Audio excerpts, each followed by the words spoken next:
Assalamualaikum warahmatullahi wabarakatuh. Saya Nanda Natiza Nahwa dari kelas PMI 1B UIN Syarif Hidayatullah Jakarta. Di sini saya akan menjelaskan beberapa hadis, yaitu cinta sesama muslim sebagian dari iman dan ciri seorang muslim tidak mengganggu orang lain. Hadis yang pertama yaitu cinta sesama muslim sebagian dari iman. Ini hadisnya. An Ansi radhiyallahu anhu anin Nabi sallallahu alaihi wasallam qala la yu'minu ahadukum hatta yuhibbu li akhihi ma yuhibbu li nafsi. Yang artinya, Anas radhiyallahu anhu berkata bahwa Nabi sallallahu alaihi wasallam bersabda, tidaklah termasuk beriman seseorang di antara kamu sehingga mencintai saudaranya sebagaimana ia mencintai dirinya sendiri. Hadis riwayat Bukhari, Muslim, Ahmad, dan Nasai. Jika seorang mukmin ingin mendapatkan ridho dari Allah Subhanahu wa taala, mereka harus berusaha untuk melakukan perbuatan-perbuatan yang diridhoinya.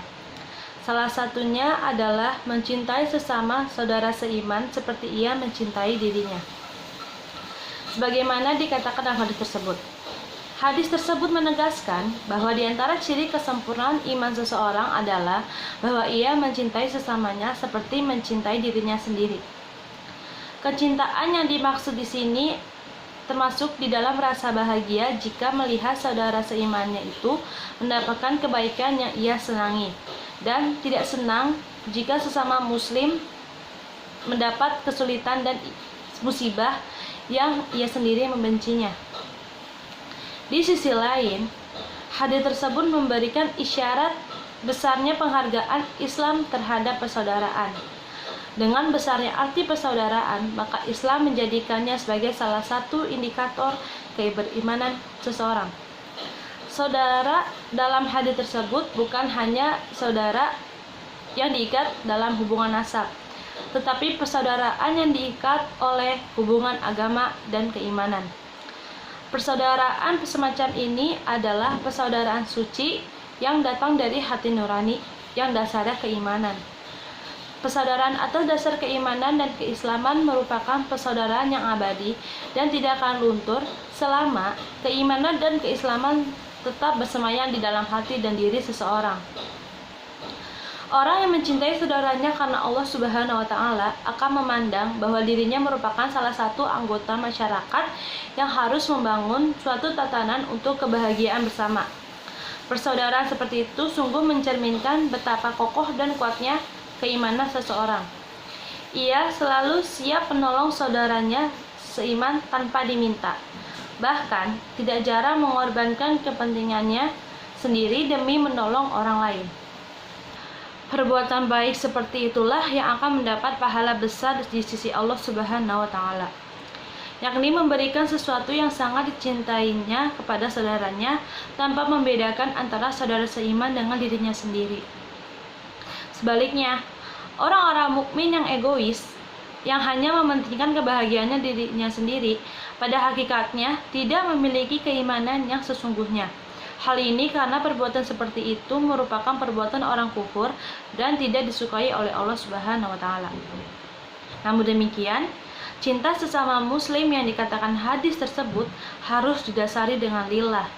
Sebaiknya dalam mencintai sesama muslim harus mengutamakan saudara-saudaranya seiman yang betul-betul taat kepada Allah Subhanahu wa taala. Salah satu tanda kesempurnaan iman seorang mukmin adalah mencintai saudaranya sebagaimana ia mencintai dirinya sendiri.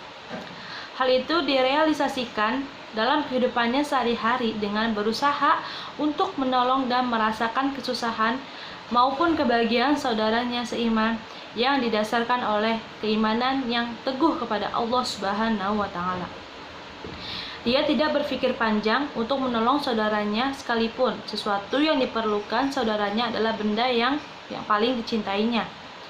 Sikap ini timbul karena ia merasakan adanya persamaan antara dirinya dan saudaranya seiman. Lanjut ke hadis yang kedua, yaitu ciri seorang muslim tidak mengganggu orang lain. Ini hadisnya.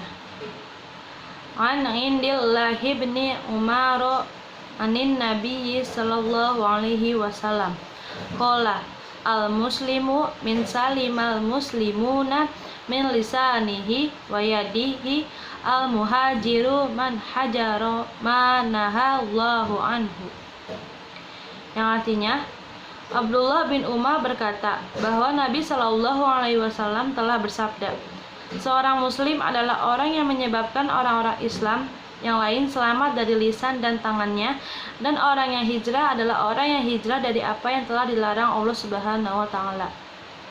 Hadis riwayat Bukhari, Abu Daud, dan Nasa'i. Hadis tersebut mengandung dua pokok pembahasan, yaitu tentang hakikat seorang muslim dalam membina hubungan dengan sesama muslim dalam kehidupan sehari-hari, dan juga menjelaskan hakikat hijrah dalam pandangan Islam. Orang yang mengucapkan dua kalimat syahadat telah tergolong muslim. Akan tetapi, untuk dikatakan muslim yang sebenarnya, ia harus memiliki tingkah laku yang sesuai dengan ketentuan Islam tanpa memilih atau membedakan syariat yang disukainya atau tidak disukainya. Keislaman seseorang dikatakan tidak sempurna jika hanya melakukan ibadah ritual yang berhubungan dengan Allah Subhanahu wa taala, tetapi melupakan atau meremehkan hubungannya dengan manusia. Dalam hadis di atas menyatakan bahwa seorang muslim adalah orang yang mampu menjaga dirinya sehingga orang lain selamat dari kezoliman atau perbuatan jelek tangan dan mulutnya. Dia harus berusaha agar saudaranya sesama muslim tidak merasa disakiti oleh tangannya, baik fisik seperti dengan memukulnya, merusaknya, dan lain-lain, ataupun dengan lisannya. Adapun menyakiti orang lain dengan ucapan atau lisannya seperti fitnah, cacian, umpatan, hinaan, dan lain-lain.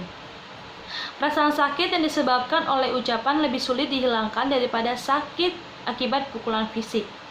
Tidak jarang terjadi perpecahan, perkelahian, bahkan peperangan di berbagai daerah akibat tidak dapat mengatur lisan sehingga menyebabkan orang lain sakit hati.